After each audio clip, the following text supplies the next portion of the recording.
we are now snatching them in the lake of fire. Tandaan natin yan, Corrupted flesh. Yes. Kaya ito yung solusyon talaga ng problema ng mundo. So once we share the gospel, inaagaw natin sila sa gawa ng laman, sa apoy ng impyerno. Kaya nga, be merciful, sabi nun, di ba? Snatch. That's the core reason why we need to do evangelism. We need to snatch them. Not knowingly, hindi na alam yung mga bagay na yan. Pero tayo nabigyan ng Panginoon ng pag-unawa na we are now do this. So once pag nireach out mo yung friend mo, tandaan mo, inaagaw mo siya doon sa lake of fire. You are snatching them from the lake of fire. Because believe it or not, whether we like it or not, meron talagang apoy sa impyerno at meron talagang langit. Maniwala man yung mga tao o hindi, meron po talaga yan. Yan yung ating ginagawa, kaya pinagbubuti natin ang ating training, ang ating pag-share ng one bullet of truth. Why? Because we are snatching them out into the lake of fire. Salamat sa mga taong nag-snatch sa atin. No? Salamatan yung mga tao na yun. Kung sila ay buhay pa or nandito pa sa amin, text mo sila, PM mo sila, salamat sa iyong pagtsatsaga sa amin. Huwag tayong magpasalamat sa kanila. Why? Because tayo, once in a lifetime in this earth, nandoon tayo nasa apoy ng impyerno. And we are doing the work of the flesh. But someone snatched us from those situations. Para bang, ang pag-inima nyo, para bang ibon, di ba, na dinagit tayo sa sitwasyon na yan. Okay, so ngayon, ito yung gagawin natin, Effective Opening Statement Method or EOSM training. Bakit mahalaga ito? Dito kasi, mas magkakaroon kayo ng dapat kasi ikaw yung may kontrol ng usapan. Di ba? Kasi pag tumatiming ka lang na pakipag-usap, the chances are, sasama ka sa mga maririsan nila. Martis dito, martis doon. So makanda kasi, alam mo, ikaw dapat yung may kontrol ng usapan. At itong opening statement na nagagawin natin ay mag-lead sa'yo para may share mo yung one bullet of truth. So these are just an ideas, no? Paano mo siya gagawin. Pipili lang kayo kung ano yung sitwasyon ng iyong kasama.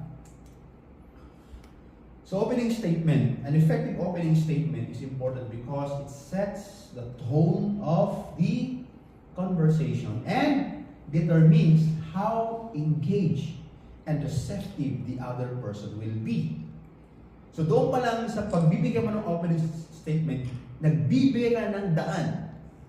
Kung yung bang conversation niyo ay magiging maganda, nagiging interesado pa siya, at dinadala mo siya sa isang pag-uusap na kung saan siya mismo ay nagiging receptive. Naalala ko itong mga opening statement nung ako nag-Manulife at TV. May mga training kami ito, may mga scientific base mo nga. Paano ka makikipag-usap. So sabi ko, nagagawa ko sa Manulife, di ba? Hindi ko gawin sa gospel ito. Paano ka mag-engage in conversation? Paano mo siya dadalhin sa kanyang pangangailangan? Ipakikita sa kanya nung dapat niyang gawin ito. So ito yun.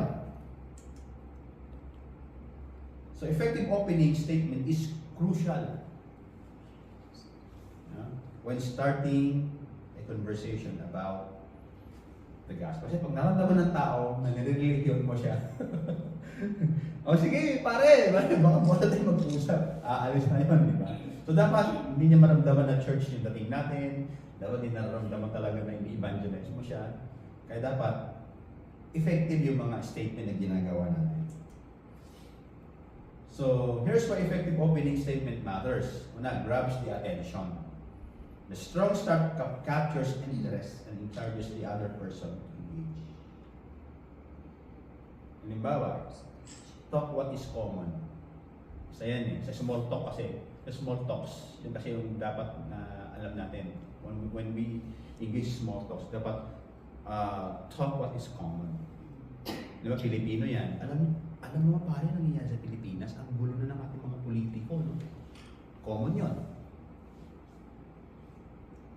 O kaya sa Korea, hi, pa-spring na. Salamat naman, nakaligtas tayo sa winter, di ba? Parang sarap sa pakiramdam. So you're just talking what is common. Pag nag-response siya, oo nga eh. Yun na yun, di ba? Ano bang gagawin mo sa spring kami? Nagbabike kami. Gusto mo sumama ka sa amin, may mga may KCPC riders kami. Minsan pupunta kami sa sa ano ba pinunta natin? Munmok. Munmok. Ang lakas pa gaya, Munmok lang pala nilabay. Gingurang, di ba? Yabang naman, doon na pala nilabay. Di ba? So, madalas kami doon sa bangko. Sa bangko, yan. Doon kami paggabi. So at least, na-engage mo siya sa building rapport. No? Oo nga, nagbabike ka pala. So paano ba bumili ng bike? Ay, i-guide mo na siya. So may pasok na, alam mo kapatid, totoo lang, ang buhay parang bike din yan. Isa nasa tasan ng lalim. Yun yung mga opening statement. Kasi bakit ano mo na siya eh. Ikaw na yung, kumbaga, ikaw yung nagdala ng conversation ninyo. Kung meron mo siyang mga segue ka lang, ibalik mo yan. And establishes purpose, it clarifies the intent of the conversation, making it easier to navigate. Kaya, dahil ang buhay ay parang bike, dapat alam natin yung ating kasiguruhan. At ito yung gusto ko sabihin sa iyo. Alam ba, sinasabi sa Romans 6:20 na lahat tayo ay nagkasala. Yun na yun, pass agad yung God of the cross, di ba? For all of sin, for the ways of sin is death and the gift of life is eternal life through our Lord Jesus Christ. Na lahat tayo ay makasalanan. Yan ang problema talaga natin. Kaya ang buhay ay isang parang mulong. Na, ipasok mo na yun. Tuloy-tuloy na yun. Imasal mo na yung one book of truth. Tuloy-tuloy na yung statement mo. Creates a positive impression. First impressions Conscious openness. matter. And well-crafted opening helps build rapport. Encourages openness. So yung tao kausap mo, hindi siya parang nandun lang kasi dahil nilibre mo ng kape. Wala siya magagawa kung makinig sa'yo, di ba? Kundi siya rin, nagbibigay siya ng openness. A good start makes a conversation feel welcome and comfortable. So, wala kang intensyon, napakaganda ng usapan ninyo. So, ito yung kagandahan if you have a good opening statement. Naalala ko yan nung nasa networking pa ako.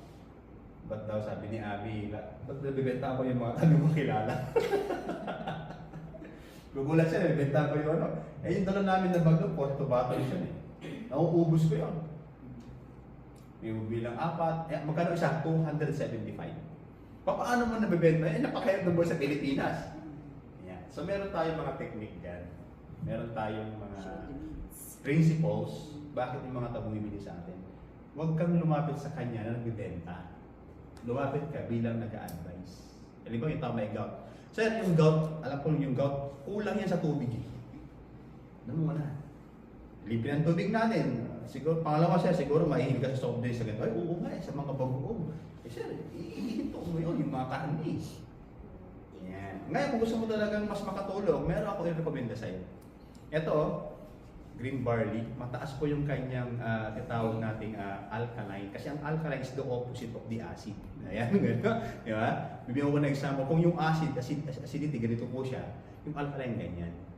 So ito, nakakatulong siya to reverse the acidity of your body. It will help your pH. Siyempre, kailangan, in-study mo yun. Di ba? Pwede ko siya makinukuha yun, di ba? Kaya, in a battle, pag naubos yung puto, makakaramdam kayo ng konting relief. Pero hindi po ito yung solusyon sa inyong kailan talaga continuous yung diet ninyo. Kung mo sabihin na, meron akong para sa'yo. Huwag yun, di bibili yun. Yan, advisor. Then nga siya, panatry mo yung isa, then may mga immediate may mga immediate reactions yun. Ayan, ako ng mga 6 indicator na effective yung produkto na mag-ibigay po kayo. Aantukin. Eh talaga, inaantok talaga, pinapainom ko nun eh. O yan, inaantok po kayo, sabihin po, kulang kayo sa tulog. Mag-aamin yun! Totoo yun! Oo nga, kasi lagi akong puyat. O yan. So, ba't ko po alam? Ayan. Kasi totoo talaga, ba't ko po alam? Kasi nga, yung produkto, nilalabas talaga yung kondisyon ng katawan ninyo. Ay, magkano nga ba? So, 75 po. Kung kukuha ka ng 10, meron kayong discount. Pag sinabing ayaw, wala nyo akong magagawa. Eh, okay lang po kung hindi ko bumili. Pero paano po yung sitwasyon ninyo? Ano yung solusyon na mabilis para po sa inyo? Talagang buburo talaga ng pera yun. Anak, meron ka ba ano dyan? 1,000. Minsan sabi na parang nakukonsensya ako kasi naku, pambilihan din ng bigas yun na nabili. Ganun ko pinag-aralan yung produkto na yan. Nung ako talaga talagang pinag-aralan ko siya. I speak to 150 seniors.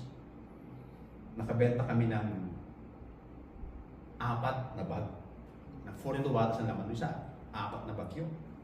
Tuwan-tuwa yung kasama ko, may hawak ng 20 mil. Sabi niyo po, siyang dagat ng pera. Ganun ko po pinag-aralan yung nung pumunta ako sa networking na yan. I studied by myself. Kaya within 6 months, ginawa nila akong company speaker. Nung nag-speak ako doon, ng product demo, right after ng my presentation, may lumapit sa akin, kumakamay. Hindi ko alam mga top 2, top 3, top 4 ng company. Sabi niya, sir, pwede ko pong makuha yung PowerPoint mo? Sure, sa inyo po. Kasi yan naman na yan. Gulat na gulat ako. Sabi sa akin ng kasama, coach, ano ba yung kumakamay sa top 3 ng company yun? Tapos yung sumunod na magtuturo ng marketing, ng marketing plan. Sabi niya, si Sir Rafi, sabi 7 months pa lang sa company, pero feeling ko parang 7 years na siya. Kasi ang opening statement ko doon, naniniwala ba kayo? Kasi yung yung aking, yung opening statement ko doon, sabi ko, ito sabi ko sa inyo, alam niyo na.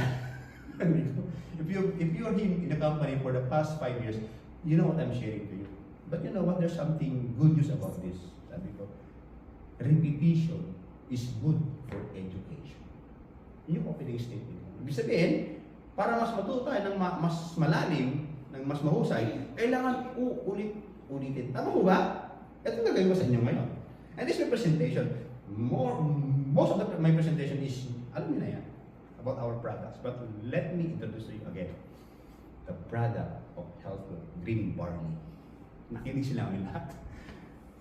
So nasa opening statement.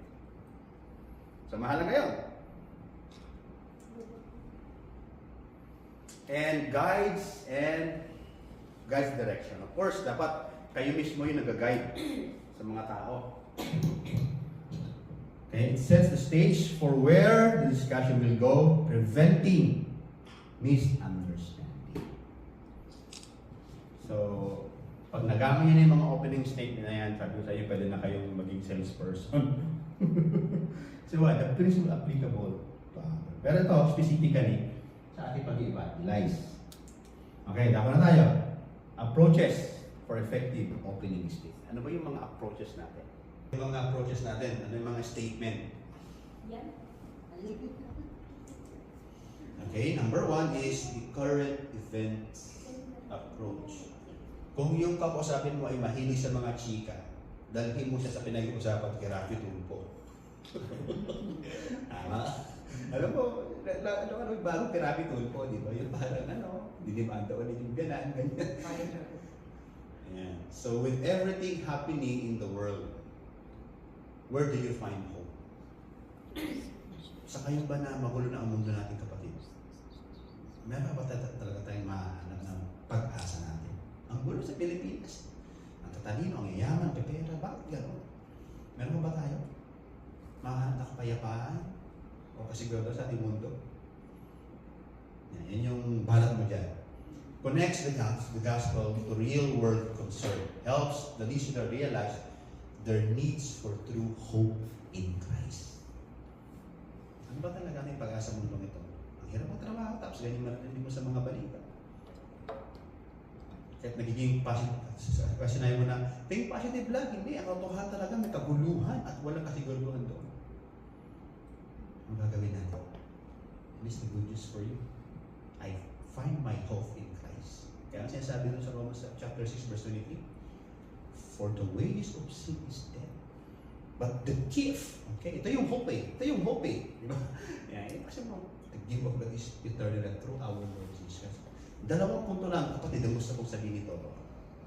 Bro or sister, ano man tawag na, dalawa lang. Una, maliwanag maliwanag dyan na lahat ng mga kasalanan. Tama ba? Kaya nga nagkaguluhan sa mundo nito eh. Dahil sa kasalanan na yan. Okay, diin mo na siya doon. Ilang beses ka na nakagawa ng kasalanan sa loob isang araw.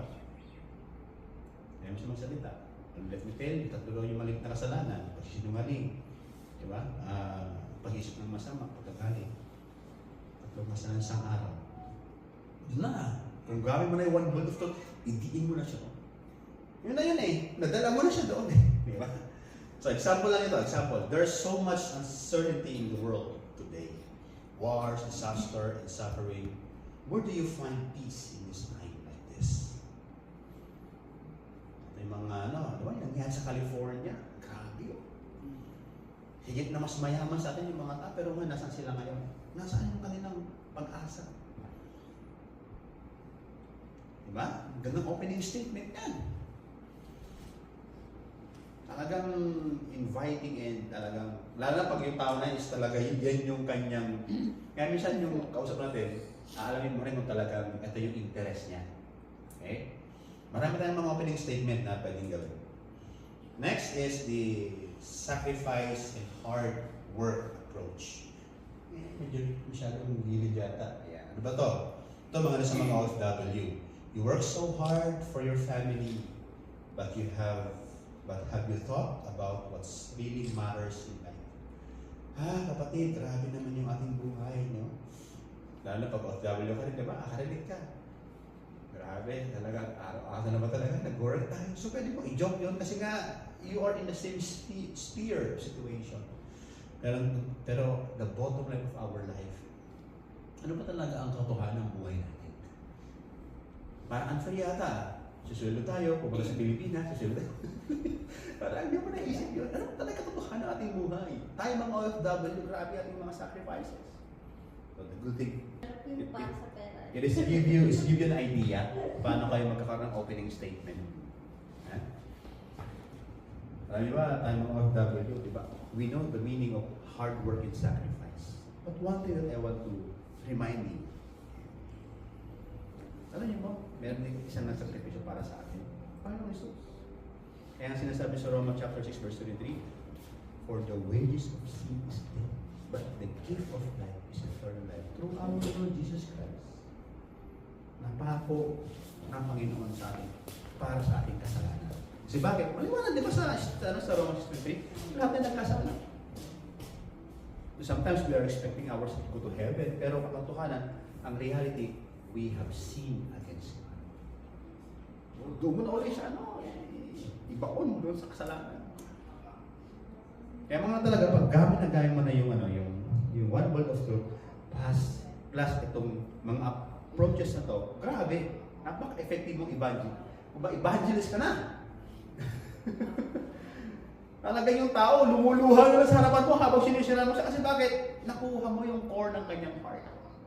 Kung ito siya, kung talagang sacrifice talaga yung parang tingin mong bagay sa kanya, do this. Ano yung example? We work hard for our family's future. But have you thought about your own future after this life? So, ito, pag ako yung idea, kaya na mismo magbigay ng sarili yung application. Pero habang bago pala kayo, so gamayin nyo lang muna siguro yung mga word for word. Jesus made great sacrifice for us. I can tell you about Romans 6:20. Pasok na naman yung mga word na doon. Diba? Yun yun. Remember, opening statement lang itong sinashare ko sa inyo. Ang kasunod niyan is yung one bullet of truth. So, depende sa kausap ninyo. Kung talagang yung tao naman talaga, nakita mo talaga na hardworking person siya, yun lang, tapit na sa balikan, pare, talaga, nakita ko yung paghihirap mo, yung talaga sa previous ko. Sa pag-abroad, kung sabay yung pamilya natin sa Pilipinas, malaki na yata mga anak mo, pwede ka na mag-retire. Ganun ba medyo konting pasakali lang. You know what? Napapaisip lang ako talaga, ano ba talaga yung katotohanan ng ating buhay? Diba? Masaya naman na tayo nakapag-provide ng ating pangailan sa pamilya natin, pero ano ba yung katotohanan? Ito ba talaga yung pinaka-bottom line na?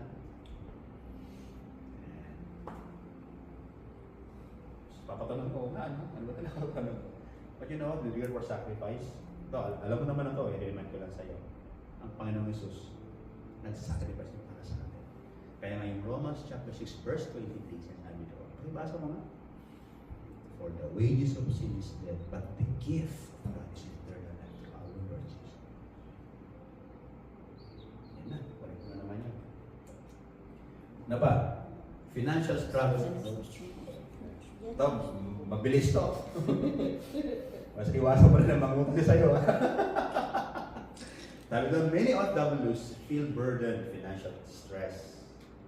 Leads to the gospel showing that the true security is in Jesus Christ or Jesus. Many OFW work for financial security but still feel empty. Ayan. Dami ng pera, dami ng siguro naipon. Pero katotohanan, no? Sa gitna ng ating mga kinita, hindi pa napunta. Pero dumating pa talaga sa punto na parang we feel lost. Ba't kaya ganon? Tingin mo. Kasi the reality of life di ba? Maganda naman yung ating buhay dito sa abroad na ganon yung mga dumating sa point na parang may tayong hinahanap na dapat makita. You know what? One thing I've realized, our fulfillment and security is truly to our Lord Jesus Christ. Kaya sinasabi sa Romans chapter 6 verse 23, bro, sister, makinig ka na. Saglit lang ako. Kasi ito yung nagbigay sa akin ng fulfillment na naintindihan ko ng verse na ito. Lahat pala tayo makasalanan. I think sin make us unfulfilled in this world. Yeah? Hindi na naman tayo. Dahil gaya mo na yung one bolt of truth, diretsuhin mo na naman. So, basta maganda yung mga opening statements. So, financial struggle. Yan. So, many OFWs earn well, but money doesn't always bring true happiness. Yan ang katotohanan, di ba? Okay.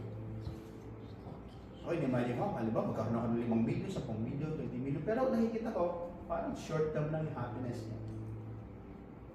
But I found something more valuable than money. Can I share with you? Okay lang. Pag mga opening statement, talagang makikinig yung mga tao na yan. Ano pa, yung ating mga opening statement? Stress and worries about family approach. Do you ever worry about your family future? Yan naman, di ba? So OFW often carry heavy burdens for their loved ones. Leads to that kind of burden leads to trusting Jesus for provision and peace. Yan naman talaga ito, katotohanan natin sa ating Panginoon Jesus. I know that it's like to worry about family back home, but I've learned that trusting God brings peace. Can I share how He takes care of us? Romans 6:23 verse 6:23. For the wages of sin is death, but the gift of life is eternal life through our Lord Jesus Christ. So God give us eternal life. Gift sa atin. Pero bago yung gift, ito muna yung gusto kong maintindihan natin. That all of us are sinners in God's sight. Kaya nga minsan wala tayong lalo na nag-worry. Deep down in our life, in our hearts, meron talagang sin na nangyayari sa atin. That's why we worry. Hindi mo na-receive yung kapayapaan ng Panginoon. Pero pag may intindihan itong verse na ito, I believe na nakaroon ka ng kapayapaan sa puso. At ito yung gusto ko ipapit sa kapatid. So, di ba? Lagi nakakonect yung Romans 6:23. Ano pa ang mga approach yan? Testimony approach. You can do testimony. Meron yan. Parang I met. Use other stories. May kakilala ko. Itawa sa pangalang Shirley. Angang ko doon sa tao niya kasi kahit na yung pinagdaanan niya dito sa Korea, grabe yung kanyang kapit sa Panginoon. And I admire that person. Talaga? Oo. Kasi isang bagay din ang na-realize sa kanyang buhay. At yun din yung yun din na-realize ko. Kasi sinasabi sa Romans 6:23. Lagi yun di ba? Kasi yung ngayong connection mo, yung ngayong reason ng opening statement, para dalhin mo siya doon sa one bullet of truth.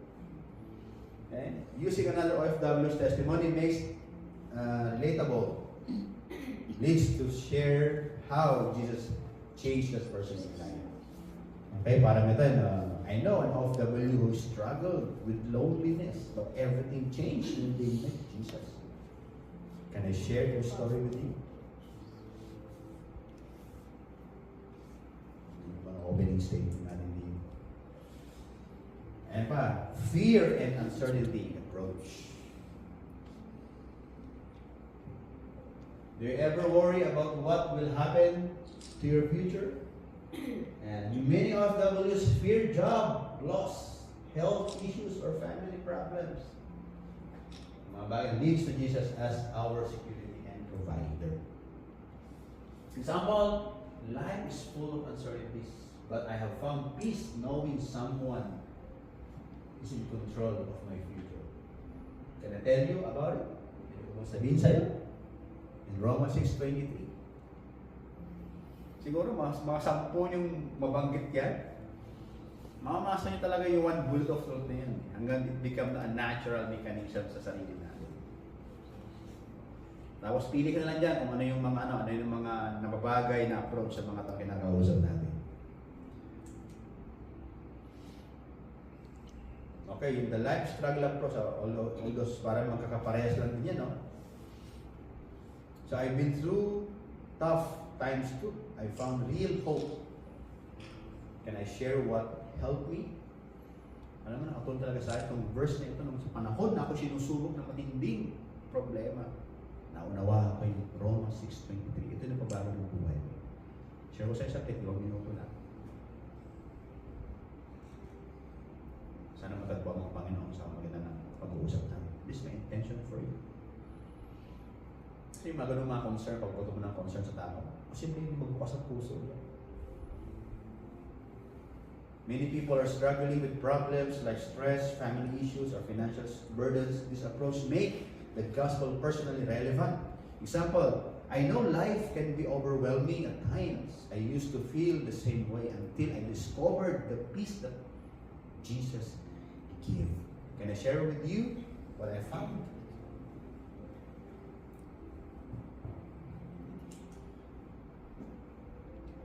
Ano pa? The God's love approach.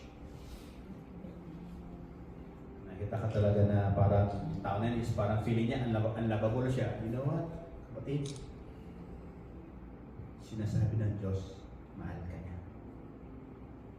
No matter what your situation, no matter what your circumstances, no matter what your history, your past, isa lang ang naalala ko, ang Diyos natin mapagmahal. At mahal ka niya, mahal niya ako. Ano example niya? Kabasa mo ba, Therese? Example. Many people think God only loves good people, but the truth is He loves us even in our brokenness. Can I tell you more?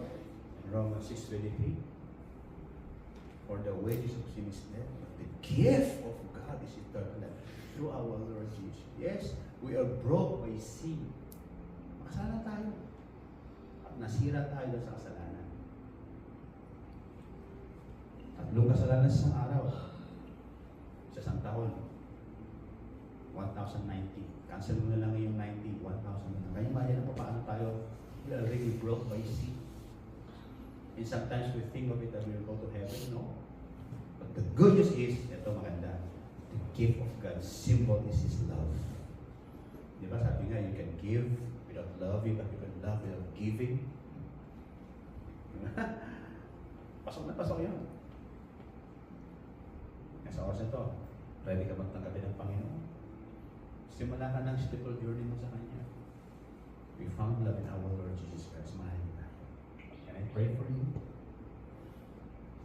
Magawa mo ng 10 minuto, the opening statement plus the one bullet of truth.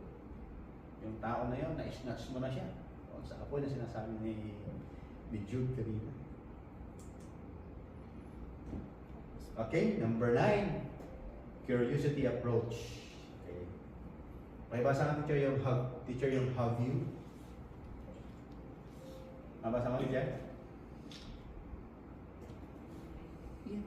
Yeah, pakibasa mo. The one curiosity approach. Have you ever wondered what happens after we die? Ayan. Kung ito nag-strike ako mamatay, di ba? So yun naman yung mga approach mo. Ayan. Star naman, sunod. A deep. A deep question like this encourages reflections, lead naturally to discussing eternity and salvation. Ayan. Siya naman, example. Nabasa mo siya? Siya mo, sige, yung example. Example. Many people have different beliefs about the afterlife. What do you think happens after we die? Romans chapter 6 verse 23. Yan. For the wages of sin is death, but the gift of God is eternal life. Ano? Di ba? Ang buhay na walang hanggan ay niregalo ng Diyos sa atin. Pero bago natin mapunta sa buhay na walang hanggan, may kailangan natin maunawaan. Lahat tayo ay makasalanan. Naniwala ka ba? You and I see the Lord. Tatlong kasalanan sa loob ng isang araw magawa natin. Sa loob ng isang taon yun, times mo yun, 300, ano yan, 1,090. It means, in 1 year, proud of mo na lang, 1,000 sins in a year. Paano bubuhay ka doon hanggang 90? Hindi 90,000. Ibig sabihin, halimbawa, ito ka, halimbawa lang, ito ka, tapos, ito ka, tapos sabi ng Panginoon, ito ka, star, yan na yung kasalanan mo, sabi ng Lord, mula nung ikaw ay namula sa mundo ito, isang matay ka, isinuwalan ng Panginoon kasalanan. Yan, tanong, punta ba sa langit? Malabo. Kasi sa langit, or banal. And this is the good news. Sabi doon, but the gift of God is eternal life through our Lord Jesus Christ. Ang Panginoon mula sa taas, mabasa lupa. Pakita mo, lipat mo yung libro o ano something na representation from left to right. Ang Panginoon, yung libro. O nasa na yung kasalanan mo? Wala na, di ba? Saan napunta? Kay Jesus Christ. So, pwede po na lang. So, yan yung mga opening statement natin para mas maging effective yung ating pag-share ng Bible of Truth. And I think this is the last. Ayan, homesick and loneliness approach. Marami sa mga OFW, kahit na matagal na, lahat tayo dumadanas dyan. So being away from family is hard. It is not, where do you find comfort? So paano yan? You still happy? So pag ito yung usapan natin, mas nakaka-relate tayo. Oh, ginagawa ko dati nung yan. Kung ano lang ginagawa ko, to disturb my mind, I do something, di ba? Uminom ako ng nag-ano ako, nagkakas na lang ako, or ano ba, ininom sa something na malasing naman, makatulog na ako. But you know, the good thing about this, I found a really comfort in my life. Many of OFW struggle with the loneliness and homesickness.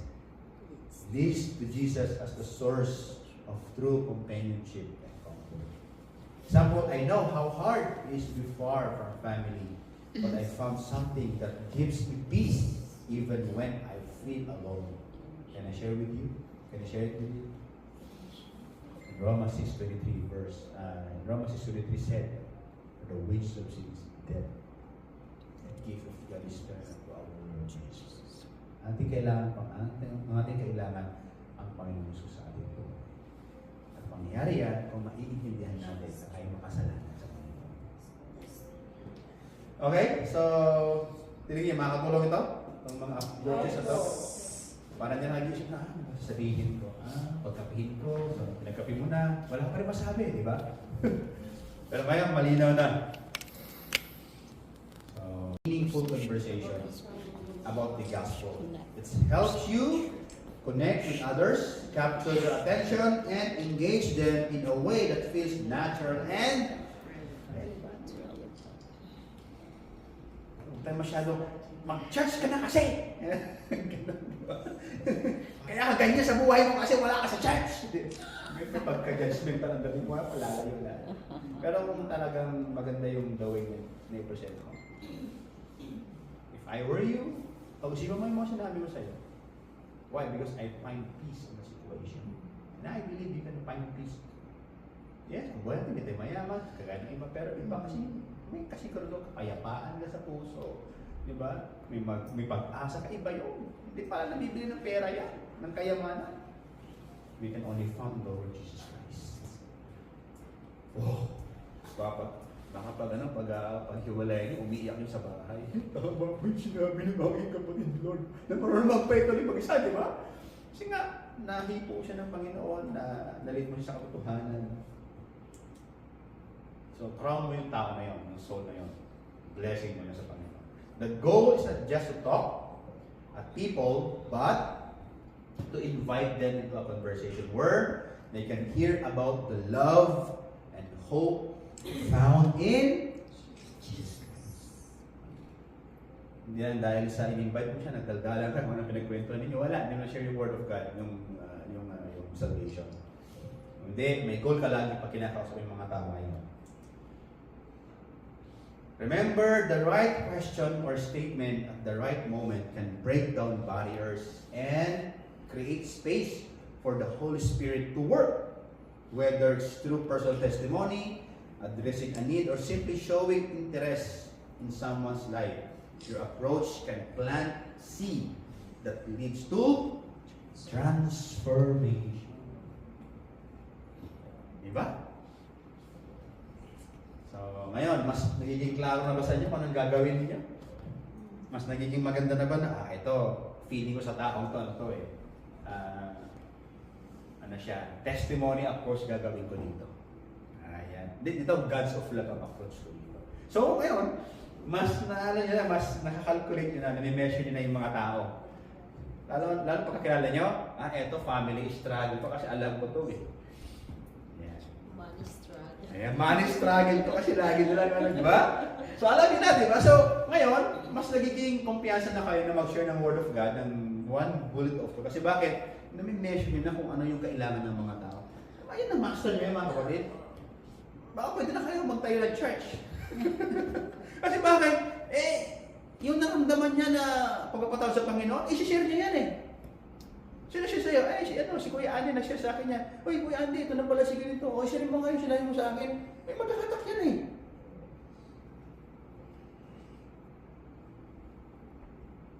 Naramdaman niya kapayapaan ng Panginoon. Wow! Hahanapin tayo ng mga tao. Nasaan nga pala sa bahay nila Ate B? Ano ba number niya? Ano ba yung FB niya? NPA. No permanent. Diba?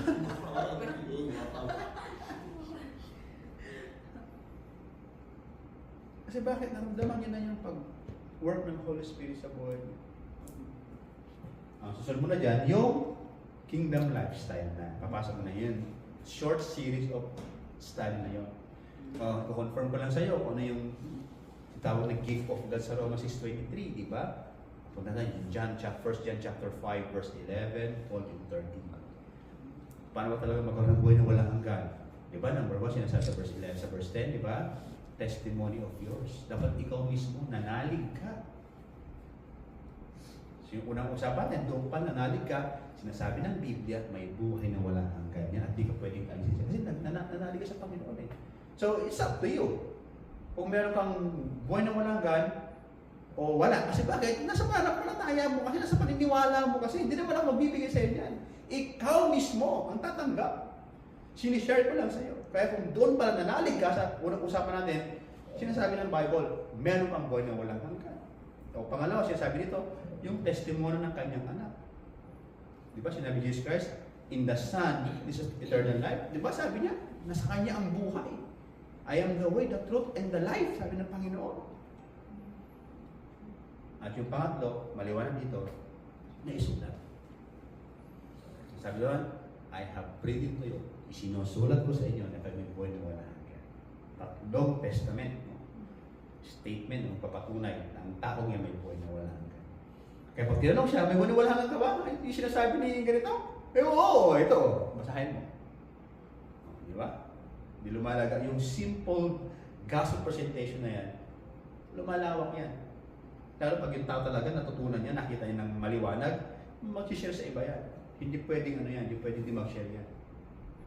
So ikaw na ngayon nagiging discipler mo ngayon siya. Ikaw na ngayon, kumbaga nagiging mentor ka na ngayon ng mga tao yan. Kasi bakit? ikaw yung kanilang ano eh.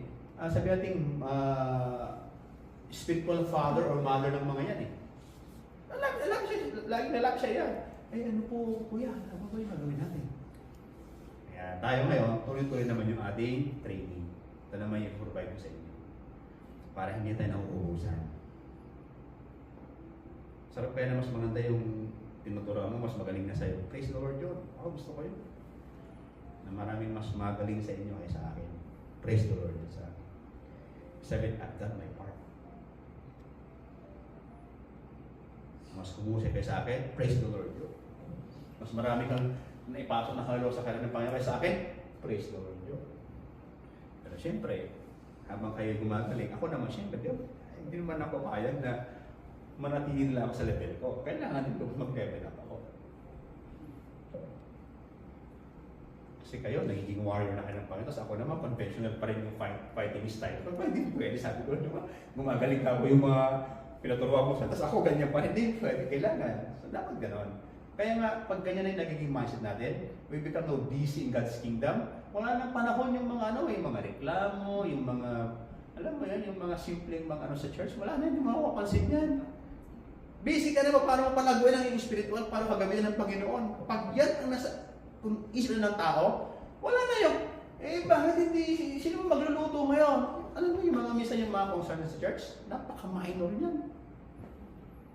Sa minor issues, pinapalaki natin. Kasi hindi naman kasi ako dapat. Wala namang ano yan eh. Pero pag ganyan na yung mindset natin, lahat is smooth yan. Kasi we know now how to deal with the major. Nakita mo ngayon, kung sino ngayon, kaya dito ngayon, magkakaroon na mag-level ka ba to maturity. Ito yung mga simple na narinig mo sa church, marami na ako sinasabi. Hindi naman nakakatulog sa pagpapalagaan ng kaharian ng Panginoon yung mga bagay na yan. So, we are here in the church, but remember, marami pa tayo dapat baguhin. So, give it to the Lord. Ipagpasa Diyos na natin yung mga naririnig natin, nakikita natin sa Panginoon. Lord, bahala ka na sa kanila. And if you have time with them, then share something about it. Lead them into maturity. Ito yung goal ng KCBC. Amen? Na lahat ng mga member ng KCBC maging busy ang kanilang kaisipan sa pagpapalaganap sa kanilang Panginoon at sa pagpapalaganap ng kanilang maturity sa relasyon. At nagsisimula yan sa ganitong mga bagay. Amen po ba? So yan yung ating method of mga opening statement natin. Meron ba kayo tanong? Any questions? Pwede ba mag-share sa mga, sino gusto mag-share ngayon dito? Para lang maisingit yung yung one week of time. Sige.